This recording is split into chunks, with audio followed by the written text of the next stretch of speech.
Last call is here in this house. The last time we let our dogs out at night to go potty, but also last call at a bar is when you've had a few to drink and you're making friends and you're having introspective conversations with strangers. So that's what we're about to have, an introspective conversation with a stranger.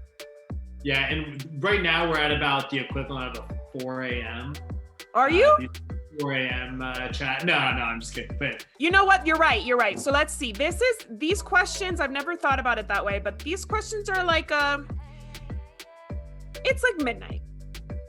Okay, it's midnight? It's midnight and like you're boozed enough to like make friends with strangers. Okay, cool. So all right. Let's do midnight. All right, let's do this. So did you ever watch Inside the Actor's Studio? Oh yeah, I love that show. Okay, awesome. So I was born in 85. Like that was like one of the best shows of the 90s. I was born in 80. So this is inspired by the questions that James Lipton would ask at the end of the show to all of his guests. He would always ask them like, what's your favorite curse word? If heaven exists, what does God say when you arrive or something? Okay, so that is what I was inspired by to ask these questions. So the first question is, what is your favorite breed? Corgi poo. Corgi poo. That's what Sherlock, my dog, is. I was gonna ask you during the show what he is, because I don't think you mentioned it. That is so cute. Can you send me a picture? I definitely can. It's a great breed. I'm a big fan. I needed something that was, as far as like dogs can be hypoallergenic, I needed that.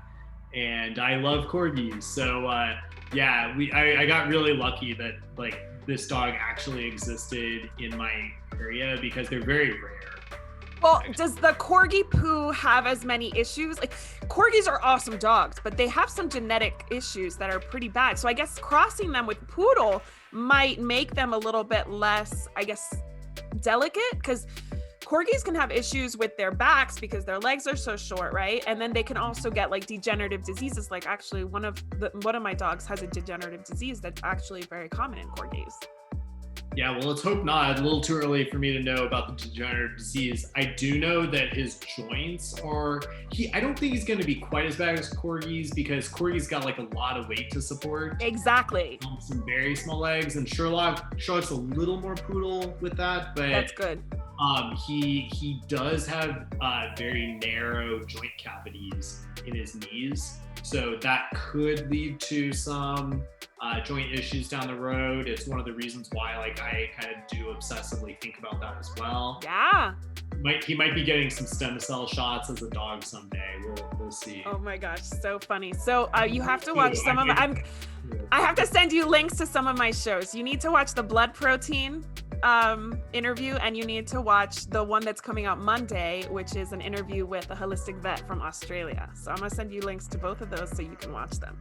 Because yeah, both of them talk about things that we can do for our pets to reduce inflammation and ensure longevity. So definitely gonna send you that. What is your least favorite breed? Oh man. You don't have to hold back. You don't have to hold back because nobody has. Yeah, I was gonna say, people are really gonna hate me for this one. I am literally going to turn away, 10% of my customer base. But I'm sorry, huskies. I had to watch my friend's insane husky for a couple of weeks. He actually got her as a puppy. And then 2 weeks later, like left her with me. He was like, yeah, I got to go on this like vacation I planned. And I was like, what? You got a puppy 2 weeks before your vacation? This dog literally tore up my whole house. So, I apologize to all the husky owners out there. Okay.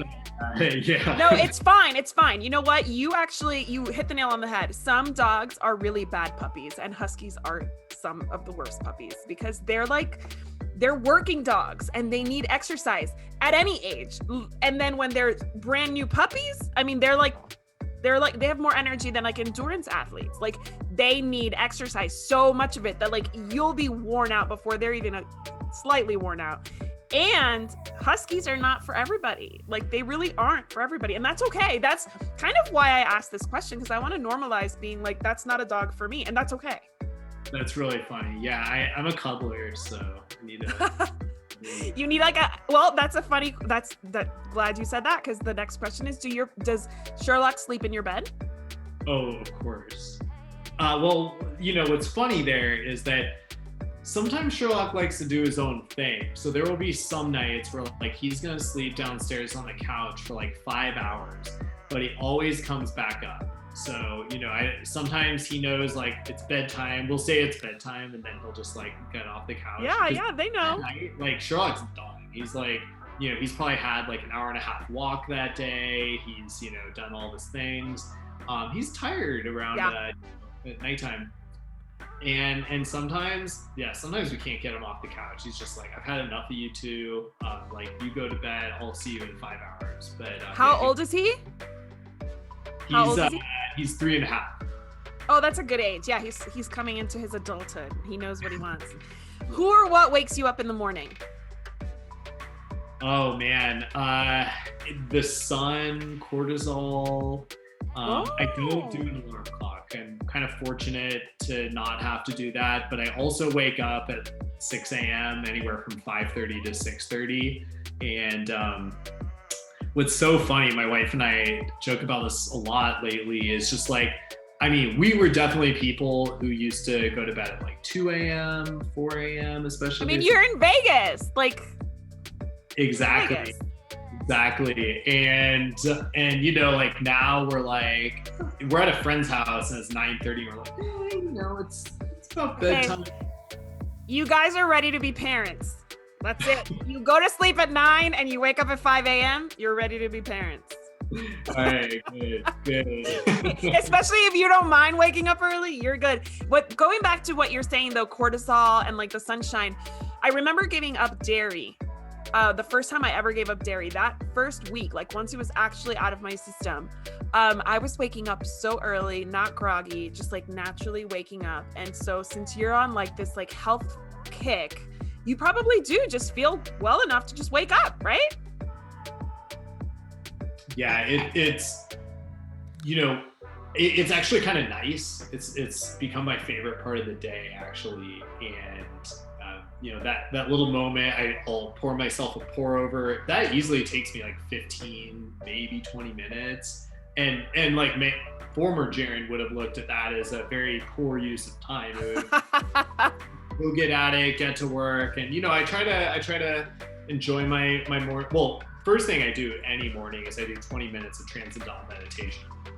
So that I like that for two reasons. I've done all sorts of types of meditation, and I think they all have their benefits. But with TM in particular, it actually kind of puts you into a deep state of rest. So to the extent that like you're a little tired when you wake up, which I always am, it's like I get to get my meditation out of the way, but and it really does like kind of get me into like just like a clear place going into it. But it also gives me that extra little bit of sleep that I need, and it's an excuse to stay in bed for 20 minutes.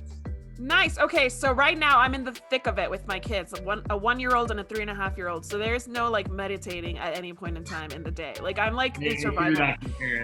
We're in survival mode right now, but I have faith that we're not always going to be in survival mode. So like once I'm ready, I'm going to try that kind of meditation. I am a certified yoga instructor, and I've learned many modalities of breathing exercises and different things, and I'm always open to trying some kind of meditation. I'm not good at it, but that's the people who need it most are usually the ones that are not good at it. Yeah, that's super cool. Yoga is yin yoga is a big part of my life. I love yin. I'm certified in yin. Okay, next one. What is your most used training commander cue with Sherlock? Come. Does he listen?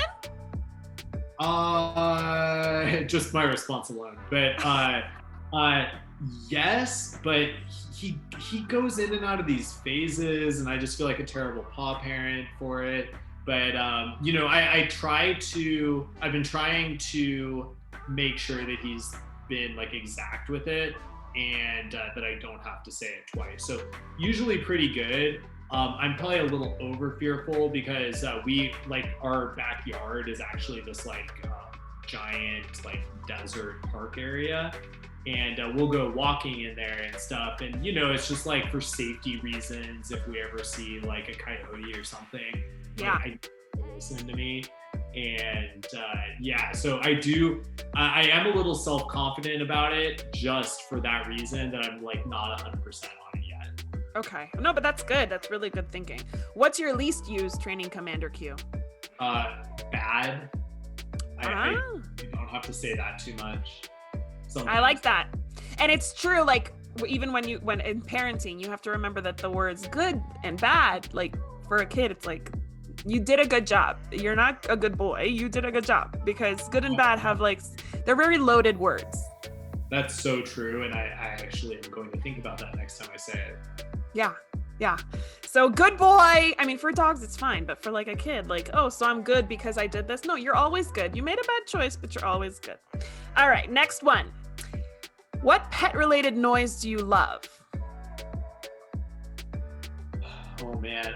Sherlock does this yawn, and I've heard lots of dogs just have very cute, interesting yawns. That's gotta be my favorite. That's adorable. What pet related noise do you hate? Like the sound of a very mean dog who is about to try to eat Sherlock. Does that happen a lot? No, but we definitely have been near them before.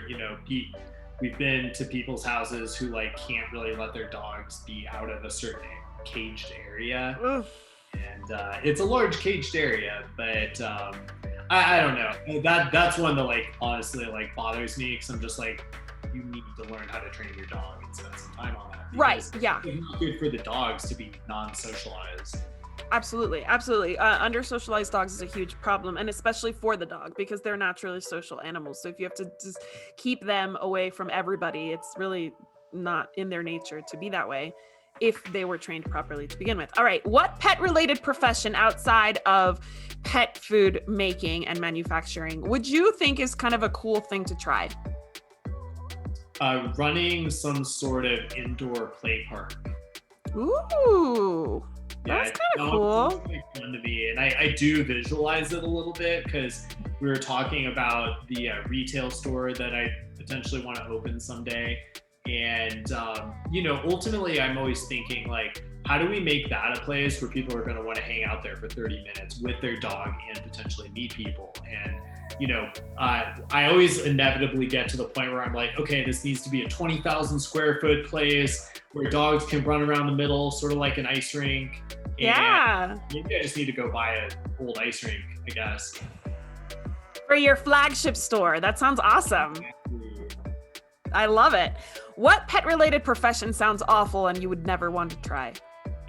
Here's one that's both sounds awful and I kind of want to offer this service, is a dog poop pickup service. Oh, okay. Yeah. I mean, 100% pay for that, and landscapers don't like to do it. So I feel like lots of people must want this, and yes. Yeah, absolutely. Especially now with all the pandemic puppies that everybody impulse adopted. Now they're like, oh, now I have to go poop scoop in my yard. For sure. Okay, so last one. If the Rainbow Bridge exists, who's the first pet to greet you when you arrive? Ooh, definitely gonna be Sherlock. Tell me if you ever think about this too, but it's like sometimes I'll just like sit there with him and be like, I am so glad to be in this moment where you're still alive. And I think morbidly about someday Sherlock won't be here, and like what will life look like then? And it's for those of us where like your dog is like your best friend legitimately, and you're just like very unhealthily obsessed with him or her, that's definitely how I feel. And I expect Sherlock to be there. Awesome. Well, he sounds like your soul dog. That's what I call it. It's the soul dog, because you'll have dogs throughout your life and you'll meet a lot of pets. and cat people have a soul cat as well.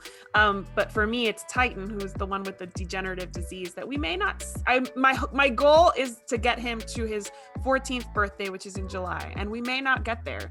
So I think about that a lot because it's part of our reality. And just yesterday, I was looking at him and I was thinking, one day I'm gonna have your ashes instead of you, and it is gonna break me. I can't even talk about it.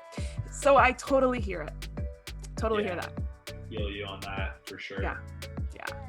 Well, that's it. You see, we got introspective. I got a little teary-eyed. It's like we're at a bar and it's midnight. So here we go. 4 a.m. now. I feel like we just hit 4. It's 4 a.m. Everybody needs to go home.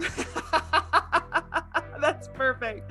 Well, thank you again so much for being on the show. I so appreciate your time. I learned a ton from you. That's my goal from this, is not only for pet parents to learn, but for me to like enjoy myself, meet cool people, and learn in the process. So I hope you enjoyed yourself too. Likewise, I certainly did.